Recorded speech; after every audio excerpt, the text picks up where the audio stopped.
আসসালামু আলাইকুম।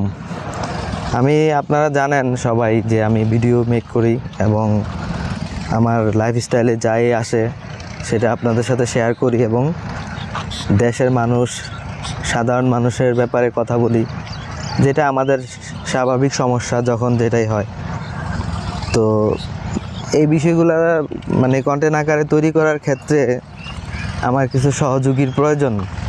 যদি আমার আশেপাশের কেউ সহযোগী যারা আছে তারা যদি একটু সহমত পোষণ করে, তাহলে এই কন্টেন্ট যাত্রাটা আসলে ভালো করা যায়। কেউ আসলে শুনতে চায় না, কেউ এই ব্যাপারটাকে গুরুত্ব সহকারে নিতে চায় না। আর নেবেই বা কীভাবে? সময় তো নাই, সবাই ব্যস্ত, অনেক কাজ। এটাই আর কি, এটাই বাস্তব, কী আর করার। যদি কেউ থাকেন এরকম শুভাকাঙ্ক্ষী, আমার সাথে কাজ করলে অবশ্যই ইনশাল্লাহ ভালো ভিডিও মেক করতে পারবো আমরা। এতটুকুই বলার। ভালো থাকবেন।